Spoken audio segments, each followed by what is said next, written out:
Welcome to Herbally Yours, an adventure into the world of natural medicine. Here is your host, Dr. Ellen Kamai, the natural nurse who will help you take the leap to ultimate wellness. And greetings. Thank you so much for joining us today, right here on Herbally Yours. I'm Ellen Kamai, the natural nurse, and we're here for another edition on the voice of Nassau Community College, 90.3 WHPC. Herbally Yours brings you the latest information in the many facets of the world of natural living. Today, we are so happy to have as our guest Dr. Mansour. He is the president and COO of the DNA Company, a leading and innovative provider of comprehensive functional genomics, which we will tell you what all that means. And they do testing and consulting, and also an industry-first, individually customized supplements. He is widely regarded as a pioneer in medical genomics and has been the recipient of multiple academic and industry awards. Dr. Mansour is the holder of several patents in the general field of molecular diagnosis and genomics research, and is one of the most sought-after national and international conference speakers in the genre of personalized medicine. You can find out more at the DNAcompany.com. They have a wonderful website which goes in detail into our topic for today, as well as other tests. And today we're going to focus on the newest test that the DNA Company offers, which is called the Functional Genomics of Female Hormones. Thank you for being our guest today, Dr. Mansour. It's a pleasure, and thank you so much for having me on.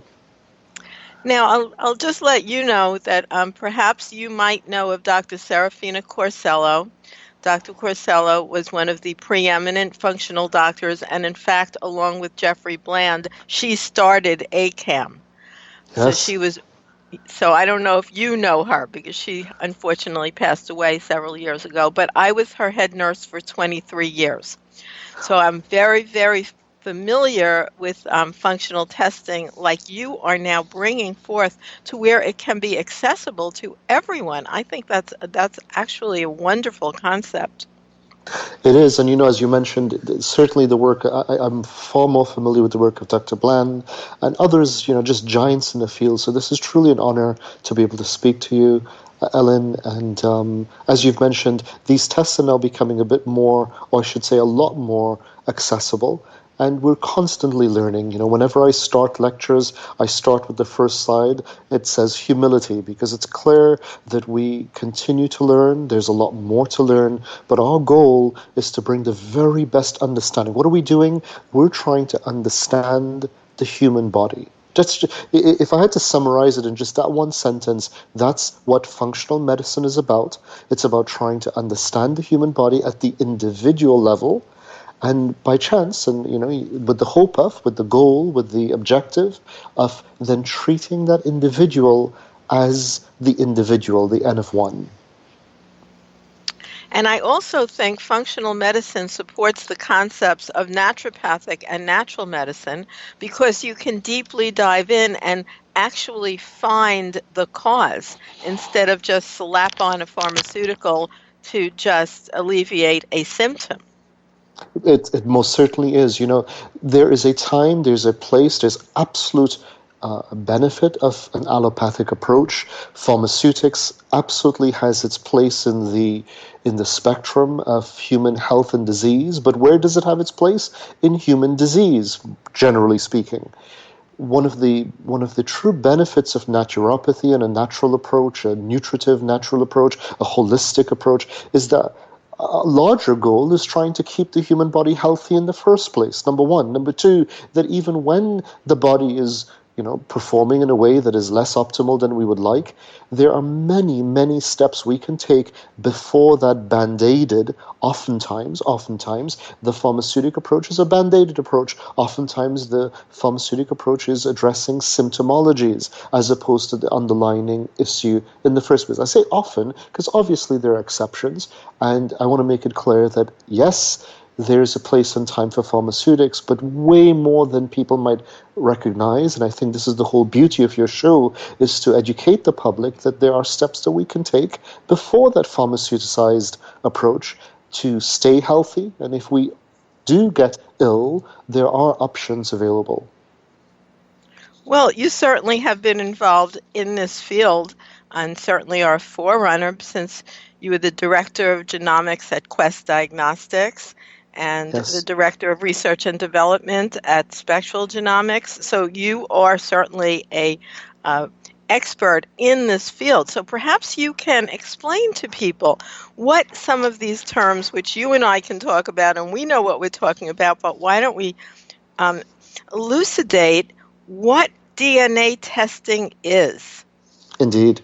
So your DNA, of course, DNA, I like to describe it as the language of life. Your DNA is the coding system within which your genes, or from which your genes, and genes are the operations. Genes are the things that make up your operating manual. So think of your DNA and all of the genes that they encode as a complete operating manual of the human being. Now, this particular operating manual of the human being, it's a 23-volume set.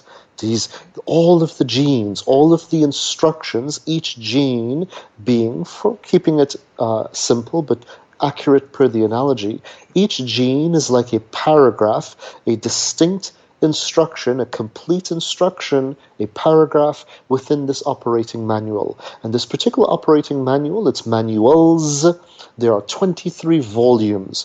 And by the way, Ellen, we inherit 2 copies. That's the miracle of the human being. We inherit a 23-volume manual from mom, and we inherit a matching and almost identical 23-volume operating manual from dad. So at any given point in time, for any instruction that your cell has to take and do the job of that instruction, such as metabolizing something, absorbing a nutrient, using that nutrient, detoxifying the body when it's exposed to certain toxins, getting rid of inflammation from the body. Each of these jobs that the human cell has to do at any given point in time, how does the cell do that job? The cell reads the instruction, the gene or genes from the operating manual. So let's tie that all together. DNA, it's a language. It has every attribute of a language. And DNA is the language of the human operating manual. In this manual, picture it as 23 volumes, with each volume with hundreds of pages, and on each page there are multiple paragraphs. Each paragraph is a gene.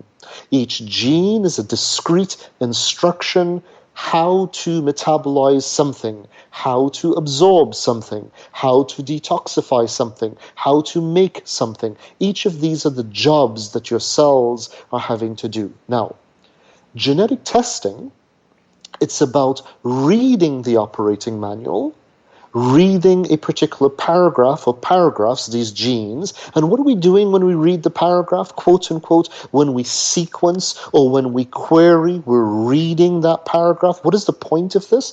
Well, the point is, per the field of genetics and the sequence and the awesome job when the human genome was sequenced we say it was completed in 2001. However, studies continue to go on still to this day.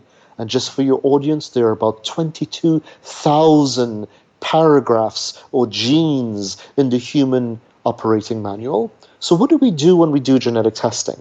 Well, we've discovered when we go look at a paragraph, we know what that paragraph or gene is. It's been discovered. It's been read. We know what it's telling the body to do. We know the instruction encoded in it.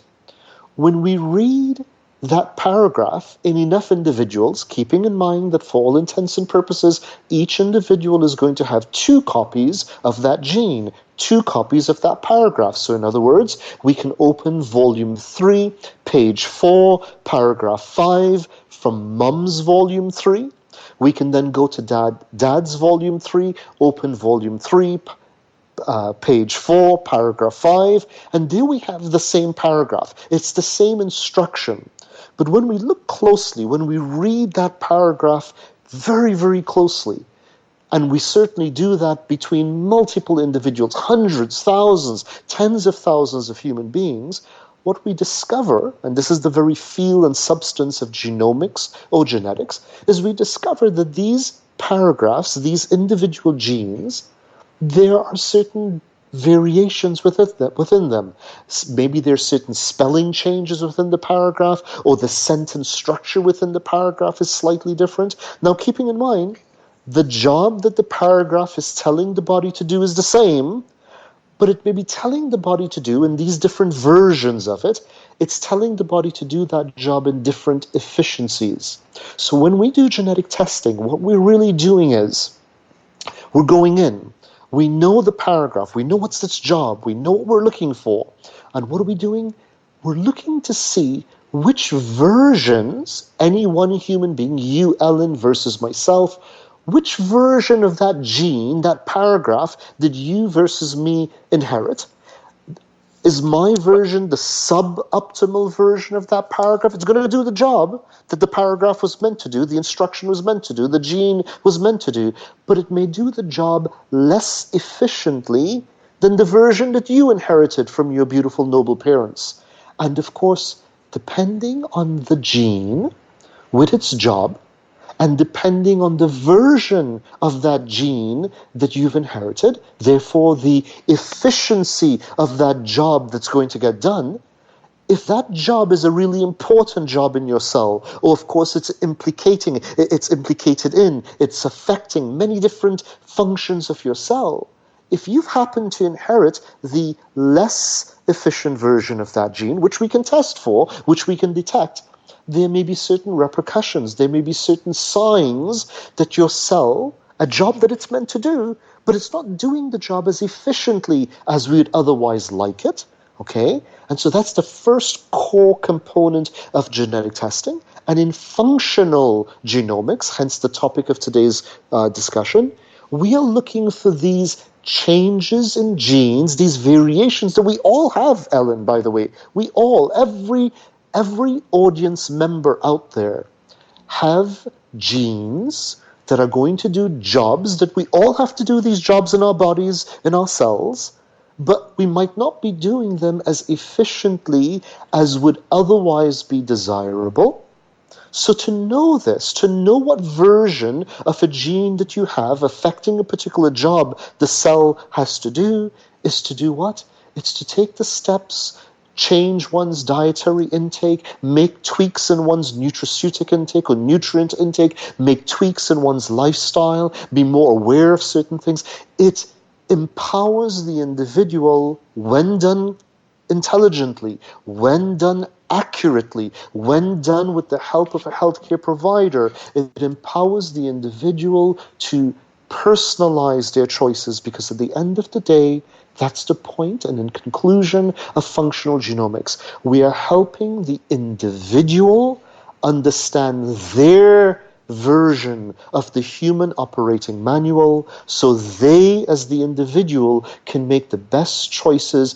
Ellen, to conclude, I think we've long since seen in just about every facet of human life, it's not a one-size-fits-all. There are novelties, there are nuances that are better or best for you versus me versus Paula versus John. That's what we're doing.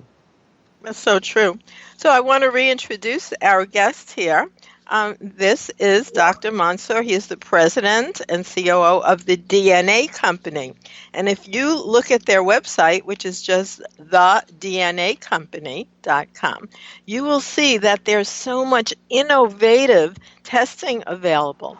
Now, why do you think conventional physicians are not really using this for every patient, because it could really optimize wellness? Certainly.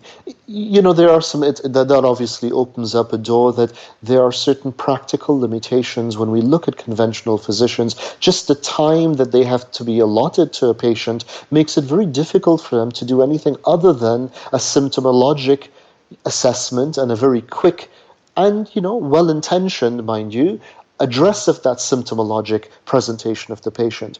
But what we're doing here, and Ellen, there are, by the way, growing legions of clinicians, including physicians, MDs, certainly naturopaths, nurse practitioners, and allied health practitioners, that what are they doing?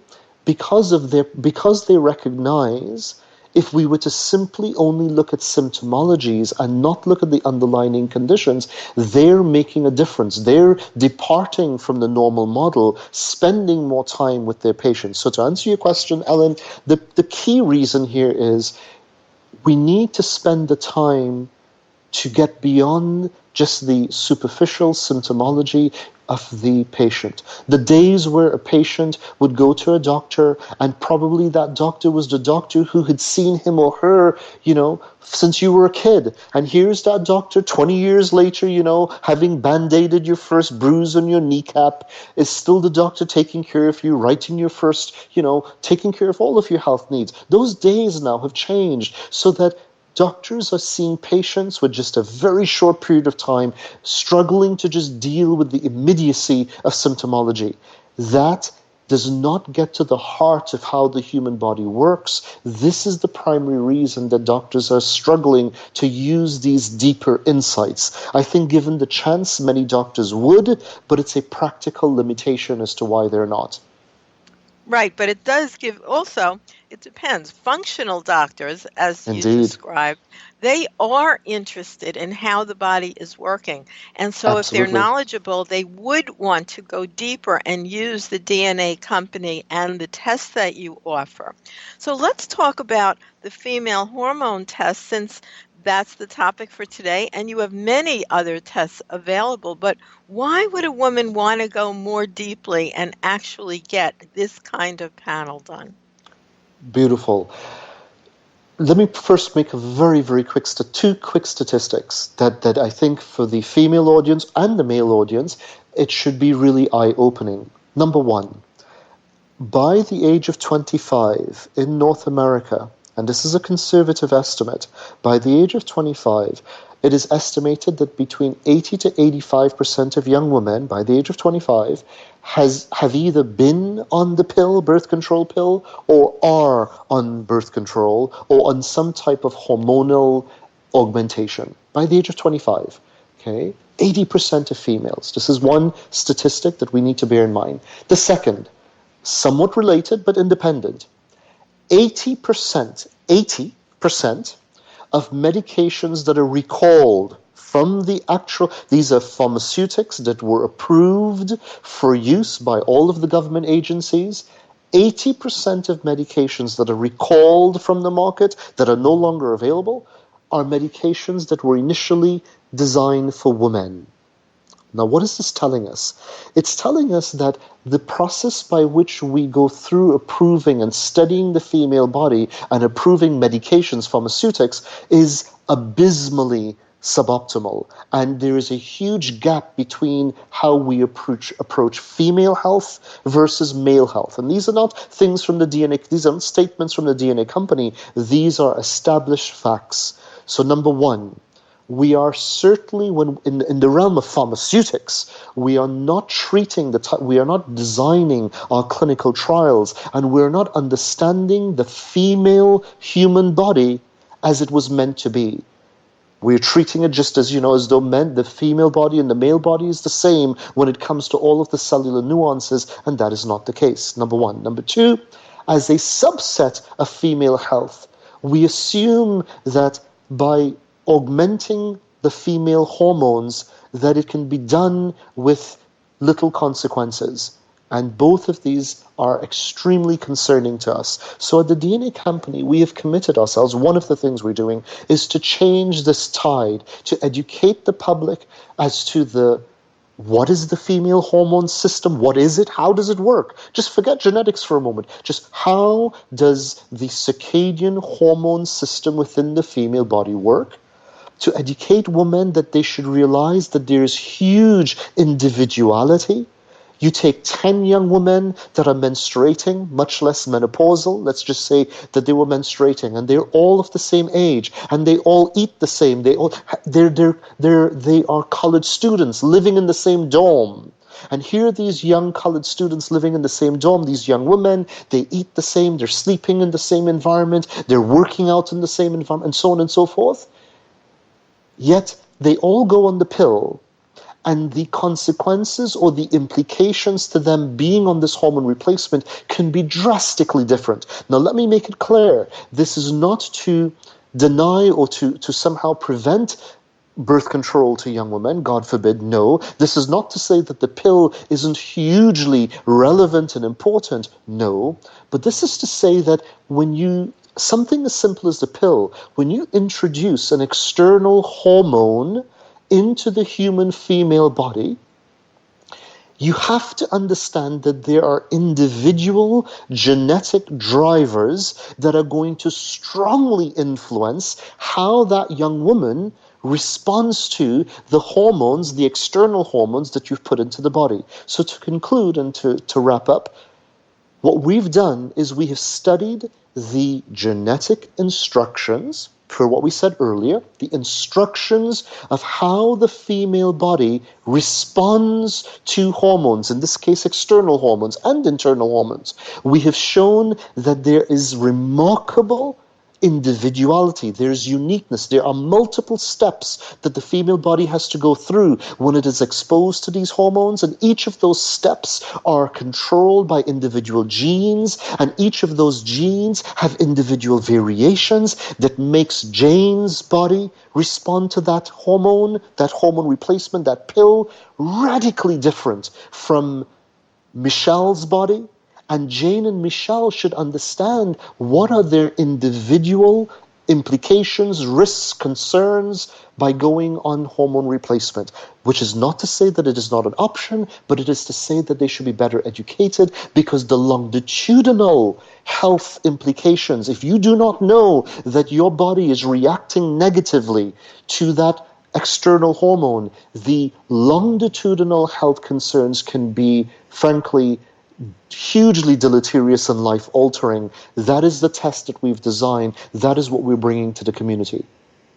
So you are looking for information that is very individually focused. And I want to remind our listeners that you're listening to Herbally Yours right here on the voice of Nassau Community College, 90.3 WHPC, and this is your host, Ellen Kamai, the natural nurse.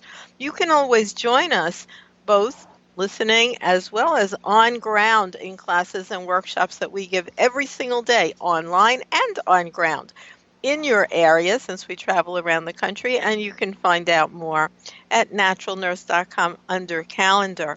And today our guest is Dr. Mansour. He is the president and COO of the DNA Company, and you can go right online to their website at thednacompany.com, and you will see a whole plethora of testing that's available. Now, for years, Dr. Mansour, in Florida, because I'm a Florida resident, we have been able to just walk into a laboratory and order our own tests. And I believe that now anyone in any state can order a test for themselves. Is that correct? For the most part, it depends on what the claims of the test are. Certainly in genetic testing, there's still a lot of focus by government agencies as to confirm anyone can order genetic tests. The concern or the question there is, what are those genetic tests purporting to say? So, for example, there are some differences in the state of New York, state of California, but in general, anyone can order a genetic test. It is whether the test is claiming that it's diagnosing something, as the case might be, and then, of course, how you might use that test together with your healthcare provider. Our tests differentiate themselves, Ellen, in that we're not diagnosing any diseases. There are no claims to the diagnosis. In fact, our goal is not to tell someone, you've got a 30% increased risk of that or a 40% increased risk of something else. No. Rather, what our tests do in a very nuanced and a very extremely well-validated manner is we're showing you how systems in your body works, which, as you've noted, and clearly something that you're hugely skilled at, It's the functionality of the body. So we're showing the individual where in their body might there be functional deficiencies, inefficiencies, suboptimal abilities, and those deficiencies or suboptimal abilities are going to affect certain things the cells have to do to be healthy. And to know this, it's not about diagnosing diseases, but to know this is to understand then, what should I be doing? What should be my individual lifestyle, nutrition, environmental choices? That's where we operate. So let's talk about one that some of our listeners may have heard of, and you are so well versed in, and that is looking for a particular gene information that's called the MTHFR, because that's one that's been getting a little bit more press. But we were doing it 20 years ago, but nonetheless, it's just getting into the news. So the MTHFR gene, the methylene tetrahydrofolate reductase gene, it's an instruction, it's a paragraph that makes an enzyme. Now, what does this enzyme do in your cells? Well, when you eat those green goodies, your kale and your broccoli, all of these folate-rich foods, when folate, B9, enters into your cell, why was mom telling you from the time you were a little kiddo, eat your greens? What is the benefit of folate? Well, folate, B9, has many nutritive benefits to your cells, but before folate, the folate that you eat, it has to be activated. It has to be turned into something called 5-methyltetrahydrofolate. It has to be activated. Now, the MTHFR gene with its enzyme, the instruction, is the instruction that activates your folate. So when you eat those green goodies and you think, hey, I had my vitamins for today, I had my B9 for today, well, good, but your body has an instruction, MTHFR, that has to turn it on, that has to activate it.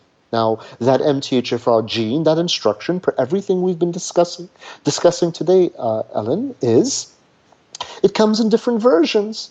So one person's MTHFR gene may be activating their folate much more efficiently than another person's gene, MTHFR gene. And just to put this into perspective, there is a version of the MTHFR gene that exists in the normal human population. And this is not 1 in 100. It is estimated that as many as 20 to 25% of people, depending on ethnicity, there are some ethnic differences, can have the least efficient version of MTHFR. And what does that mean?